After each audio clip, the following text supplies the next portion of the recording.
जो हमारे कुरान की आयतों को निकालने की बात कर रहे थे, लेकिन अल्लाह की तरफ से इतना बड़ा मार उसको पड़ गया, इतना मार आ गया कि वो आयत बदलने की बात कर रहे थे, वो खुद ही अपने आप बदल करके दुनिया वालों को ये मैसेज दे दिया था कि है कौले मोहम्मद कौले खुदा, फरमान ना बदला जाएगा, बदलेगा जमाना लाख जमाना, वसीम बदल जाएगा लेकिन कुरान ना बदला जाएगा। ये इससे हम लोगों की जीत भी हुई है और हम लोगों को खुशी भी हुई है कि वो धर्म परिवर्तन कर लिया। लोगों को पता चल गया कि कुरान की आयत में कोई कमी नहीं है, अगर कमी थी तो वसीम के अंदर थी, जो वो त्यागी बनकर के लोगों को बदल दिया कि मैं खुद गलत था और मैं अपने रास्ते पे आ गया।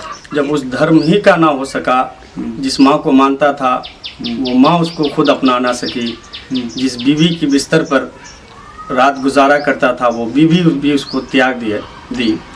तो ऐसे शख्स के बारे में और पूछना क्या है कि वो अच्छा आदमी था। ये बातों से मुझे ऐसा लग रहा है कि आने वाले वक्त में ऐसा ना हो कि वसीम ना एक धोबी के गधे की तरह हो जाए, ना ही धोबी के घर का हो ना घाट का हो और बीच में वो मारा जाए।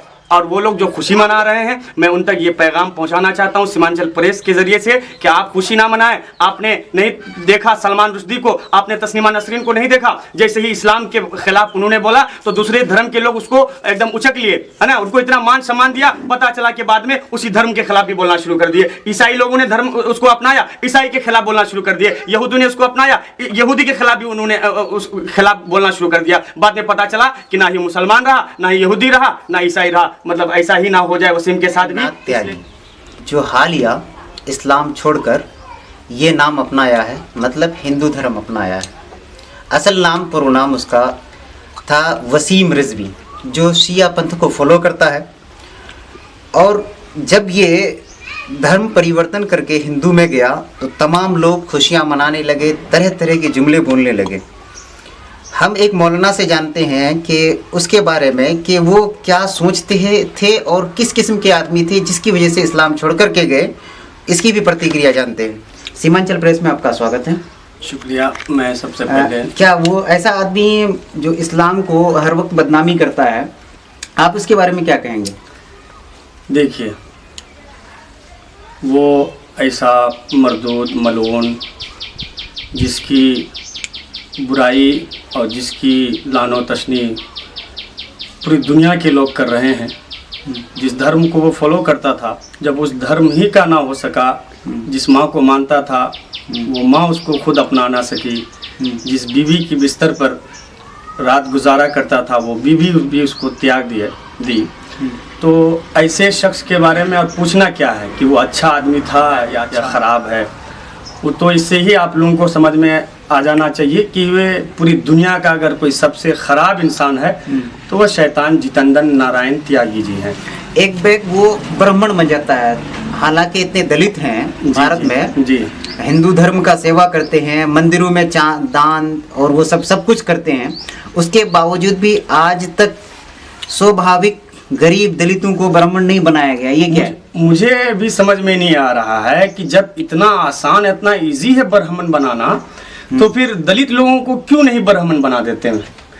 जब आपका धर्म जब इतना दानी है, आपके धर्म गुरु जब इतना दानी हैं, इतने लोग हैं, तो मैं ये चाहता हूँ कि सारा जो इलेक्शन के वक्त में जो मुद्दा उठता है, दलित लोगों का ख्याल किया जाता है, दलितों के बारे में वोट मांगा जाता है, दलित लोगों की हमदर्दी बन करके उनकी बातों को लेकर के वोट मांगा जाता है, तो वो सब सारे मुद्दा को ख़त्म करके सारे लोगों को ब्राह्मण बना देना चाहिए। जब अगर इतना इजी है जी, जब अगर इतना आसान है ब्राह्मण बनना, तो सबको आप ब्राह्मण बना दीजिए, हमको उससे कोई आपत्ति नहीं है। लेकिन रही बात इस वसीम को, नहीं, जगह जगह ब्राह्मण दलितों को टारगेट करते हैं, मारते पीटते हैं, ये क्या सही है? नहीं, बिल्कुल गलत है। किसी भी एक जात को, किसी भी एक धर्म को टारगेट कुछ दिन पहले एक शख्स था जिसने कुरान की 26 आयतों को छांट करके सुप्रीम कोर्ट में याचिका दायर की थी कि इन आयतों को निकाल देना चाहिए, इससे आतंकवाद को बढ़ावा मिलता है। ये जितेंद्र नाथ त्यागी क्या यही वसीम रिजवी है? जी जी जी, वही वही वसीम जितेंद्र नारायण त्यागी जो हमारे कुरान की आयतों को निकालने की बात कर रहे थे, लेकिन अल्लाह की तरफ से इतना बड़ा मार उसको पड़ गया, इतना मार आ गया, इतना मार आ गया कि वो आयत बदलने की बात कर रहे थे, वो खुद ही अपने आप बदल करके दुनिया वालों को ये मैसेज दे दिया था कि है कौले मोहम्मद कौले खुदा, फरमान ना बदला जाएगा, बदलेगा जमाना लाख जमाना, वसीम बदल जाएगा लेकिन कुरान ना बदला जाएगा। ये इससे हम लोगों की जीत भी हुई है और हम लोगों को खुशी भी हुई है कि वो धर्म परिवर्तन कर लिया। लोगों को पता चल गया कि कुरान की आयत में कोई कमी नहीं है, अगर कमी थी तो वसीम के अंदर थी, जो वो त्यागी बन करके लोगों को बदल दिया कि मैं खुद गलत था और मैं अपने रास्ते पे आ गया। ये वलीउर रहमान, हम इनसे मालूम किए कि किन किन वजहों पर जो वसीम रिजवी ने अपना नाम बदला, धर्म परिवर्तन किया। मैं एक बात कहना चाहता हूँ कि जैसे ही वो धर्म परिवर्तन किए, जिस धर्म में गए, कुछ लोग तो खुशी मना रहे हैं, लेकिन मैंने चैनल और मीडिया के माध्यम से ये भी मैंने देखा कि वो लोग उसको अपना भी नहीं रहे। अच्छा, कुछ लोग अपना भी नहीं रहे। तो मुझे यही मतलब इनकी बातों से, उन तमाम तर जितने भी पंडित लोग हैं, जो लोग उनके बातों से मुझे ऐसा लग रहा है कि आने वाले वक्त में ऐसा ना हो कि वसीम ना एक धोबी के गधे की तरह हो जाए, ना ही धोबी के घर का हो, ना घाट का हो, और बीच में वो मारा जाए। और वो लोग जो खुशी मना रहे हैं, मैं उन तक ये पैगाम पहुंचाना चाहता हूं सीमांचल प्रेस के जरिए से कि आप खुशी ना मनाएं। आपने नहीं देखा सलमान रुश्दी को, आपने तस्नीमा नसरीन को नहीं देखा, जैसे ही इस्लाम के खिलाफ उन्होंने बोला तो दूसरे धर्म के लोग उसको एकदम उचक लिए, है ना, उनको इतना मान सम्मान दिया, पता चला कि बाद में उसी धर्म के खिलाफ भी बोलना शुरू कर दिए। ईसाई लोगों ने धर्म उसको अपनाया, ईसाई के खिलाफ बोलना शुरू कर दिए। यहूदी ने उसको अपनाया, यहूदी के खिलाफ भी उन्होंने उस खिलाफ बोलना शुरू कर दिया। बाद में पता चला कि ना ही मुसलमान रहा, ना ही यहूदी रहा, ना ईसाई रहा। मतलब ऐसा ही ना हो जाए वसीम के साथ भी। से कहना चाहता हूं कि कुरान के बारे में और मेरे नबी करीम सल्लल्लाहु अलैहि वसल्लम के बारे में तुम हरगिज जबान को जुम्बिश मत दो, इसी में तुम्हारी भलाई है। आप इन बातों से क्या कहना चाहते हैं? धर्म जबान को जुम्बिश मत दो, इसी में तुम्हारी भलाई है। आप इन बातों से क्या कहना चाहते हैं? धर्म कोई भी हो, किसी भी आदमी को इजाजत नहीं है, या किसी भी धर्म में किसी आदमी का भी, चाहे वो जिस धर्म का मानने वाला हो, उस पर कीचड़ उछालने की सही है या गलत?